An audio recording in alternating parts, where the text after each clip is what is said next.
ఆ level of హౌస్లన్నీ కూడా చేసేది ప్రభుత్వ విధానాల మీద ఆధారపడే ఉంటాయి. ఇప్పుడు రామోజీరావు గారిది ఉంది, ప్రభుత్వ విధానాల వల్లే రామోజీరావు వ్యాపారం చేయగలిగాడు. ప్రభుత్వం అనేది ఎన్నాళ్ళు సపోర్ట్ చేస్తే అన్నాళ్ళు నడుస్తుంది. జగన్మోహన్ రెడ్డి వచ్చాడు, అటాక్ స్టార్ట్ చేశాడు. లేకపోతే జగన్మోహన్ రెడ్డి ఎలక్షన్ ముందు ఈనాడులో ఒక ఎడిటోరియల్ ఫ్రంట్ పేజీలో రాశారు, జగన్ వీడిని ఓడించండి అని. డైరెక్ట్గా జగన్మోహన్ రెడ్డి పేరు రాసి ఈ ఉన్మాదిని ఓడిస్తే కానీ ఈ రాష్ట్రం బాగుపడదు అని చెప్పి ఒక బాక్స్. ఎప్పుడైనా ఈనాడు చరిత్రలో అలా రాశారా? ఒక మనిషిని ఓడించండి అని రాశాం. నీకు 1983లో కూడా ఆయన తెలుగుదేశం వేయండి అని అర్థం వచ్చేలా రాశాడు. కానీ డైరెక్ట్గా ఎందుకంటే జగన్మోహన్ రెడ్డి అనేవాడు మళ్ళీ కనుక నెగ్గుంటే రామోజీరావు గారి సామ్రాజ్యం పతనమైపోయింది. ఎందుకంటే చిట్ ఫండ్ కంపెనీ కూడా వాళ్ళు నడుపుతున్నది మొత్తం ఎగెనిస్ట్ ద ఎగ్జిస్టింగ్ లాస్. వాళ్ళు కన్ఫ్యూస్ అయిపోయారు, ఈ లా మాకు అప్లై అవ్వండి అని. నా దగ్గర వీడియో రికార్డు ఉంది, ఆవిడ కూర్చుని గంటన్నర సేపు రికార్డ్ చేశారు. ఆ వీడియో రికార్డ్ కూడా తీసుకున్నాను రైట్ టు ఇన్ఫర్మేషన్ కింద.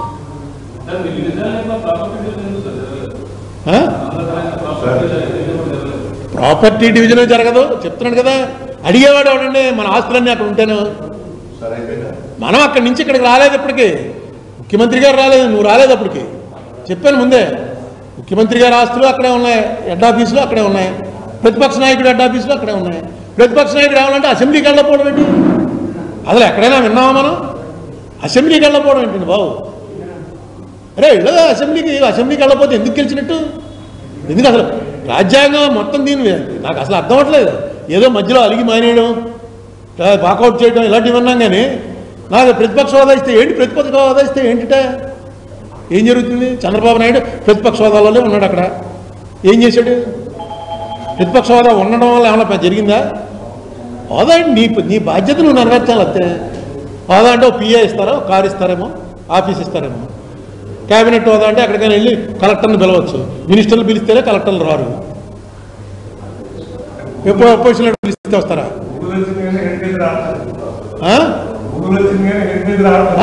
ఇవన్నీ ఇప్పుడు గూగుల్ వాళ్ళకి అక్కడ అది ఇక్కడ పెడితేనే కరెక్ట్ అనుకుంటే వాళ్ళు వస్తారు. వీళ్ళు మా స్టేట్కి రావడానికి వీళ్ళేదన్నా వస్తారు. ఇక్కడ పెడితే ఇక్కడ కాదయా మీరు అన్నంతకాలం. మనం ఇప్పుడు ఇసుక తెప్పలు మొత్తం ఇచ్చేస్తున్నాం, బ్రహ్మాండం 5 స్టార్ హోటల్ కట్టుకోండి, కావాలంటే మేము 40% వాటా కూడా ఇస్తామని చెప్పి గవర్నమెంట్ ప్రకటించమని ఎవడని వస్తాడా? ఇసుక తెప్పల మీద ఏంటంటే బాబు అని అది పనిచేయదు. వ్యాపారం చేసుకునేవాడు వ్యాపారం చేసే ప్లేస్కి వస్తాడు, ఎక్కడ సక్సెస్ ఉందో అక్కడికి వస్తాడు. ఎందుకో మరి వీళ్ళు సరే అది నడుస్తుంది చాలా కాలం. నాకు అసలు ఒకటి అర్థమవుతుంది, అసలు ఈ వ్యాపారాలని ఇన్వైట్ చేయటాలు, వ్యాపారాలు చేయటం గవర్నమెంట్ ఉన్నది అందుకు కాదు. గవర్నమెంట్ ఉన్నది మన ఆదాయం ఎంత, ఖర్చు ఎంత, దేని మీద ఖర్చు పెట్టాలి, ఏది వ్యవహారం అన్నిటికన్నా మనకి డైరెక్ట్ ప్రిన్సిపల్స్లో ఏమిచ్చాడంటే దరిద్రుల్ని ధనికుల్ని వాళ్ళిద్దరి మధ్య అంతరాన్ని తొలగించడం. అలాగా మన గోల్ అది ఉండాలి. ఏమో నాకు అంత అందులో టెక్నికల్ నాలెడ్జ్ నాకు అంత తెలియదు.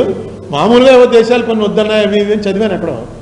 సరే అది చంద్రబాబు నాయుడు గారికి ఫేవరెట్ ఏంటంటే ఇండస్ట్రీస్ని ఆహ్వానించేటువంటి ప్రక్రియ. తుఫాన్లు వచ్చినప్పుడు ఈ రెండింటిలో చంద్రబాబు నాయుడు గారికి చాలా ఎక్స్పర్టైజ్ ఉంది. కూడా వెళ్తాడు ఆయన, వెళ్ళడం కూడా మంది మాదిరిలో వ్యవహారం, కెమెరాలు వ్యవహారం. ఇప్పుడు ఆయన చూడు కేదార్ మామూలుగా -5 degrees చలిలో గజి వణికిపోతుంటే మానవ మాత్రుడు ప్రవేశించడానికి భయపడి చచ్చే చోట ఒక్కడు వెళ్ళి మోడీ అలా నమస్కారం పెట్టి 1/2 గంట సేపు ఉన్నాడు అని మొత్తం అన్నింటిలో వీడియోలు వచ్చాయి. వీడియో ఎవడు తీశాడు, ఫోటోలు ఎవడు తీశాడు? ఎలా అంటే ఎందుకంటే మనం నమ్మాలనిపించినప్పుడు నమ్మేస్తాం. ఒక్కడు అలా నిలబడున్నాడు ఇంతసేపు పెట్టి. కేదార్నాథ్ చరిత్రలోనే అలా జరగలేదు. అంతే, నీకు publicity is a part of the game. కానీ ఇప్పుడు ఏమైపోయిందంటే పబ్లిసిటీయే గేమ్ అయిపోయింది. జగన్మోహన్ రెడ్డి అన్నవాడు అసెంబ్లీకి వెళ్ళడం ఏంటండి బాబు? అసెంబ్లీకి వెంటనే వెళ్ళాలి. జగన్మోహన్ రెడ్డి గారికి కూడా నమస్కారం.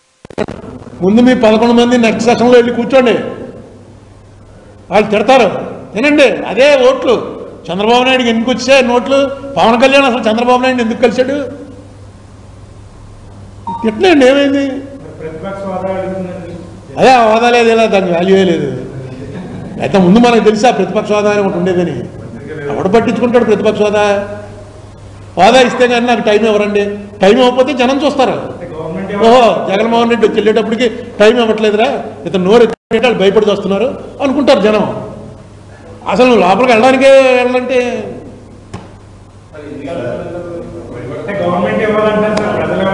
నేను ఆ లెవెల్ పొలిటీషియన్ కాదు, అదంతా ఓల్డ్ స్కూల్.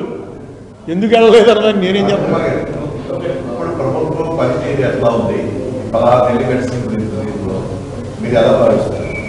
ఏం లేదండి, చంద్రబాబు నాయుడు గారి ప్రభుత్వం మీద కామెంట్ చేయవలసిన అవసరం, ఎందుకంటే ఈయన కొత్త కాదు, ఈయన చాలా కాలం సీఎంగా చేశాడు. ఈయన మన అందరికీ బాగా తెలుసు. అదే పద్ధతిలో పోతాం తప్ప ఏమీ తేడా ఏం లేదు, అదే పద్ధతిలో పోతుంది. ఈయనకున్న ఇప్పుడు పెద్ద అసెట్ ఏంటంటే పవన్ కళ్యాణ్. పవన్ కళ్యాణ్ అన్న మనిషికి ఎప్పుడైతే జ్ఞానోదయం అవుతుందో అప్పుడు రాష్ట్రానికి మంచి జరుగుతుంది, అవుతుందని నేను ఆశిస్తున్నాను ఖచ్చితంగా. అంటే జ్ఞానోదయం అంటే బయటకు వచ్చే చంద్రబాబుని పడగొట్టేసి వెన్నుపోటు వ్యవహారం చెప్పట్లేదు. ఒక మాట అన్నాడు పవన్ కళ్యాణ్, మర్చిపోకండి, మీరు అందరూ మర్చిపోయారు, నేను మాత్రం గుర్తుపెట్టుకునే ఉన్నాను. అది ఆ మాట ఎవరి నోట్లోంచి రాదు. ఇద్దరు కలిసి ఎలక్షన్కి వెళ్ళారు, గుర్తొచ్చిందా? ఇద్దరు కలిసి ఎలక్షన్ నెగ్గారు. జగన్మోహన్ రెడ్డి అనవాడని అయిపోయాడు, 11 సీట్లు అయిపోయాయి. ఇద్దరు నెగ్గారు. నెగ్గి ఈయనకి ఉప ముఖ్యమంత్రి ఇచ్చారు. ఉప ముఖ్యమంత్రితో వెళ్తూ 2 మంత్రులు ఇచ్చారు. అన్నీ కలిసి కరెక్ట్గా నడుస్తున్న టైంలో పవన్ కళ్యాణ్ ఒక మాట అన్నాడు. నాకు అందుకే పవన్ కళ్యాణ్ అంటే ఇష్టం. మాట ఏమన్నాడంటే, అవసరమైతే ప్రతిపక్ష పాత్ర పోషించడానికి కూడా మేము సిద్ధంగా ఉంటాం అన్నట్టు. అవునండి, అది ఇప్పుడు దాకా పోషించకపోతే అసలు ఆ మాట అనవలసిన అవసరం ఏంటండి? అలాగది చేస్తాడు, ఇప్పుడు చేస్తాడేమో ఎవరికి తెలుసు. ఎందుకు కంగారు పడి అంటే 2వ రోజున వచ్చేస్తాడేంటి ఎవడికి తెలుసు? అసలు ఆ మాట ఎందుకు, ఆ మాట ఎవడో అనిపించలేదు. ఆ మాట అనేటువంటి వ్యవహారం ఉందంటే చెక్లో ఉండండి, మీరు ఏదో వచ్చేసాం గవర్నమెంట్ నాకు ఉప ముఖ్యమంత్రి ఇచ్చేసారు కాబట్టి అన్నీ సెట్ అయిపోయాయి అని అనుకుంటే మాత్రం కరెక్ట్ కాదు. ఇందులో నాకు అర్థమైన మీనింగ్ కరెక్ట్ కాదు. నేను అవసరమైతే ప్రతిపక్షం ఏముంది, రేపు మంత్రులు 3 రాజీనామా చేసి వచ్చి ప్రతిపక్షంలో మేము కూర్చుంటున్నాం, అతను అలాగా రావట్లేదు మేమే కూర్చుంటాం అన్నాడు అనుకో, ఏంటి జగన్మోహన్ రెడ్డి పరిస్థితి? అంటే చేస్తాడని కాదు. అవునండి, చంద్రబాబు ఉండాలన్నారు. ప్రతిపక్షం లేకుండా అసెంబ్లీ ఏంటండి బాబు? మీకు అంబేద్కర్ అన్న మనిషి ఎందుకంత గ్రేట్ మ్యాన్ అయ్యాడంటే ఇలాంటివన్నీ ఎప్పుడో రాశాడు. No party should have unlimited power and it is bad for the people to remain idle and indifferent if that stage of affairs came into being. Page 390 volume 3 Ambedkar speaks లో ఏ ప్రభుత్వానికైనా సరే unlimited power కనుక వచ్చినట్టయితే జనం నోరు మూసి కూరుకుంటే జనాలు ఎవరు క్షమించరు అన్నాడు. జనం నోరు మూసి కూరుకోకూడదు. It is bad for the people to remain idle and indifferent అంటే పట్టించుకోకుండా నిర్లిప్తంగా ఉండడం. Indifferent if that stage of affairs come into being. ఇదే పరిస్థితి ఉంది ఇప్పుడు. ఇక్కడ మాట్లాడే అపోజిషన్ అసెంబ్లీలో మాట్లాడాలి, కానీ మీడియాలో వచ్చి మాట్లాడటం సరే, మనం సొంత మీడియా పెట్టేసుకుని మనం మాట్లాడుకుంటే ఏముంటుంది ప్రయోజనం? అసెంబ్లీలో మాట్లాడకపోతే అప్పుడు బయటకు వచ్చి మాట్లాడాలి. అసెంబ్లీ అనేది ఒక రికార్డు. ఏమో ఇది ఎవరన్నా వెళ్ళి జగన్మోహన్ రెడ్డికి చెప్పి జగన్మోహన్ రెడ్డి కనుక రేపు అసెంబ్లీలో అటెండ్ అవుతానని చెప్పి ప్రకటించాడు అనుకోండి, మనం పెట్టిన ప్రెస్ మీట్కి పర్పస్ సర్వ్ అయినట్టు.